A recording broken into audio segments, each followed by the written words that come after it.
Yeah! Welcome back to another vlog. Today, we're gonna focus on the plumbing of the car. So we're gonna do the radiator lines, we're gonna focus on fuel lines, we're gonna focus on brake lines and the brake booster delete. That's probably like gonna be the most important part of all of this. I've been asked that a couple times already. Booster delete, all that good stuff. I'm gonna jump straight into it. No memes, no jokes. I have a lot to do.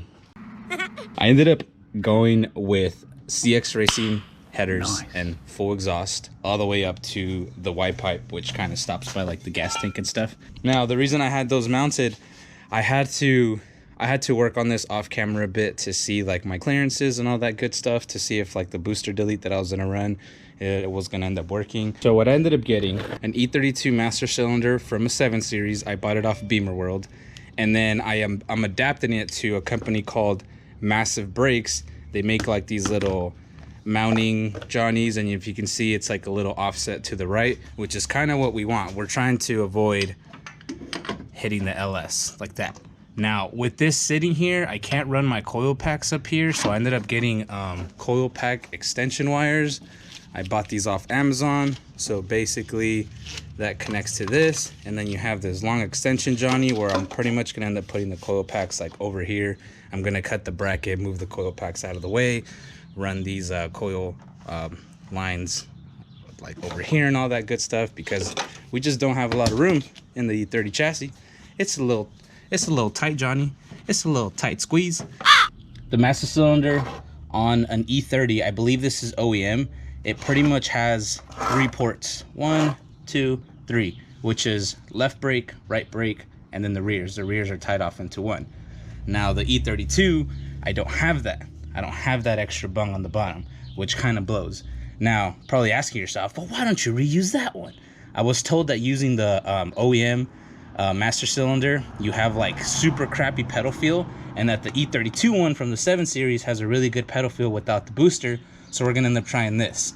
So now with only 2 ports and 3 lines, we have to mate the 2 front brakes. The way I'm mating these is I literally went to the junkyard, went and found a BMW that had ABS, and the ABS is located like somewhere over there, and it had like a bunch of brake lines. I ended up getting one, and then I ended up getting this from the rear of another BMW, and it breaks off somewhere by like the rear subframe, and it breaks off to both brake lines. That's where I found this, but it turns out if you find a BMW with ABS, they have a lot of these adapters around like the ABS area. So just take one of these, take some brake lines, and we're gonna just try to bend them and yeet them into place. Let's go to mounting this. And once this is hard mounted, then I can kind of like manipulate the brake lines to see how I'm gonna get them mounted in. 2 very boring minutes later. All right, I did a lot of, it's kind of weird how easy this was. I'm hoping I did this right. I had to mount this off camera. There was no way I can show you guys. Screws came in from the back, super simple, mount that. Then the one brake line that I knew had to be mounted here was the rear brake line. I mounted that. And then the random assortment of lines that I got at the junkyard from like an ABS car, I just kind of bent them and made them work, and it's pretty much what I came up with. So the right passenger side brake line comes over, down, and connects to this guy. And then the random line I had came to the top, loops up and around, goes into the thing, and then the brake that I'm right next to, which is down here, bam, comes to this guy. That's good enough for me, honestly. Pro tip on the master cylinder. So yeah, normally there's a little tab that goes right about yay, right? But with that tab in the stock location, I couldn't fit this rod through it. So what I ended up doing is I ended up blowing off the tab, right? Just grind it off, and then kind of grind it smooth right here so it doesn't get in the way, because I was looking at the rod and the angle that it was sitting at over here, and it was pretty much, see how it's all like pointing down and it's like kind of in the way and stuff. So I wanted to push it up about like yay high. I ended up just not using the bracket at all, and then just literally hard mount this to the actual pedal, and it actually works really, really well. The brake pedal assembly, it works great. It works perfect. It doesn't feel like it's binding or anything like that.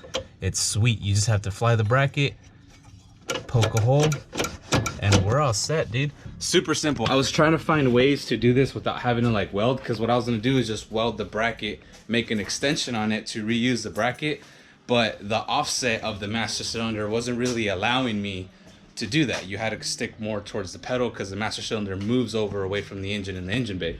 So do that. All you need is a grinder and some drill bits. Everyone has those, and that's all accessible. So brake pedal assembly done. Fuel lines. Fuel lines, they're already made. I wasn't gonna do a whole video on how to do freaking AN lines, but ignore the wiring. It's all temporary because we're, you know, trying to get stuff down here. The fuel pump is installed into the eBay fuel filter. I had a little bit of trouble. I had to bore out the holes in the fuel cell itself just so everything can line up properly.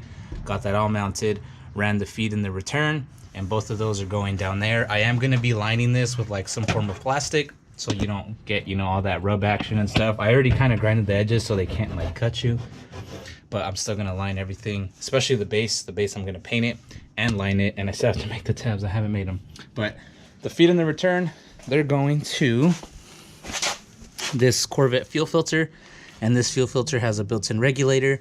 The return is this middle point, and then the feed comes in on that side port, and then this side, the solo side, goes into the engine.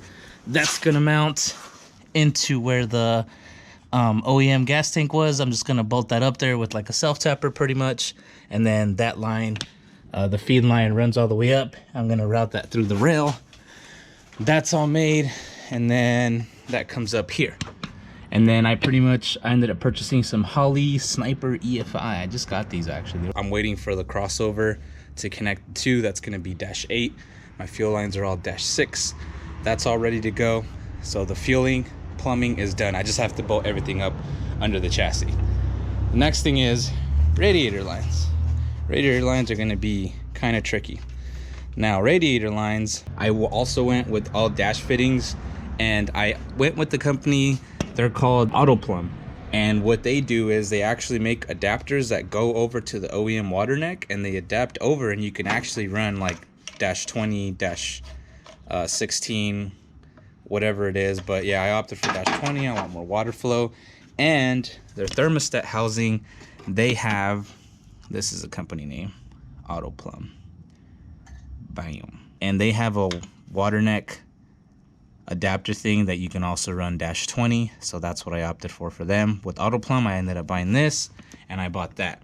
The reason I went this route is because this is removable and reusable. So if this water pump would ever go out for whatever reason, I didn't want to like do a weld-on bung where I would have to, you know, keep welding it, because it is a drift car. I do want to be able to service it, and the fact that these are just pretty much reusable, money. I love it. I kind of pretty much mocked everything up to explain kind of what the hell's going on. Easy part, kind of easy part, is since the chase-based radiator, everything like room is my issue. There's hardly any room in this chassis. So with the chase-based radiator, you opt out for the filler neck that comes with the -20 fitting.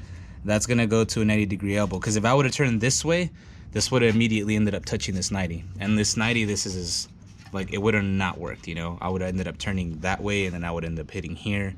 Wouldn't have worked out. I could have done that little welding thing, but I want to be able to service this. So I'm gonna route the 90 over a 180 that's gonna go under, and then I'm gonna have a little loop from this fitting to that fitting, tiny little loop this way.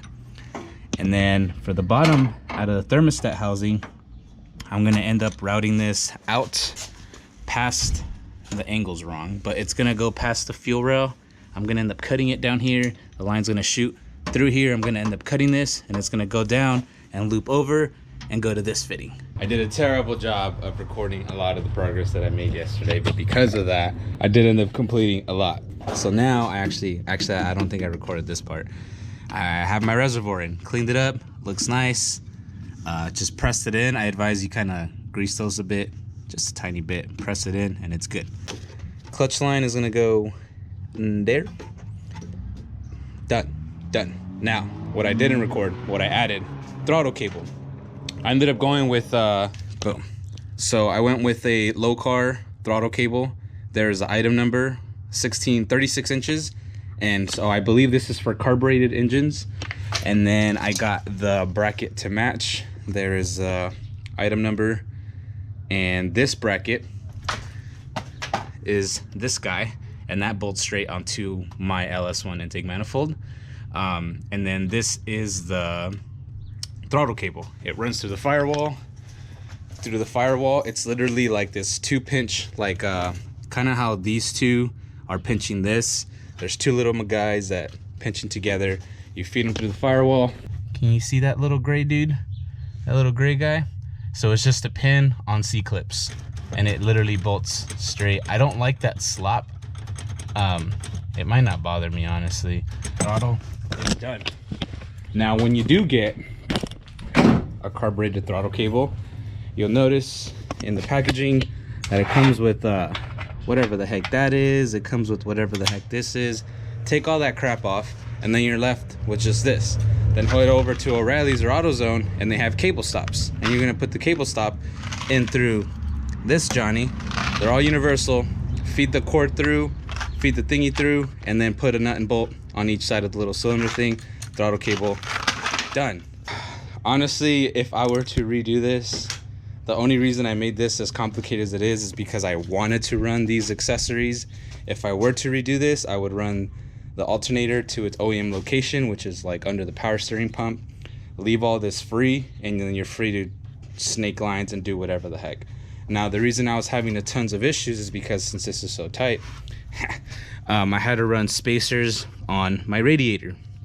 I ended up using washers and some random metal that I ended up finding, and I had to push the radiator farther out. I had to hammer this down because the water neck was gonna hit, and pretty much space so these fittings are no longer hitting. I ended up doing a 180 to, so it's the 90 coming out of the chase base thing to a 180, connect the line to a 90 degree to the auto plumb water neck adapter. And then out of this, it's the auto plumb thermostat adapter to a 90 degree through this. Ended up cutting a hole through it, fed it through, routes down, goes to another 90. Done. That took a really long time because it was a lot of like measurement, trial and error. Actually making the lines was a mission. I had to use this Johnny. Made the lines. That's all set. Done. Oh, another reason I had to space out the radiator, I couldn't bolt up the fan. Basically, I couldn't bolt up the fan because this fitting was hitting it, and that's another reason why I had to move the radiator, push it forward, open up more room. But now, honestly, that I did that, I have like my forefinger gap in between my slim fan and the pulley, which is mint. Pretty much it for the video on the plumbing section.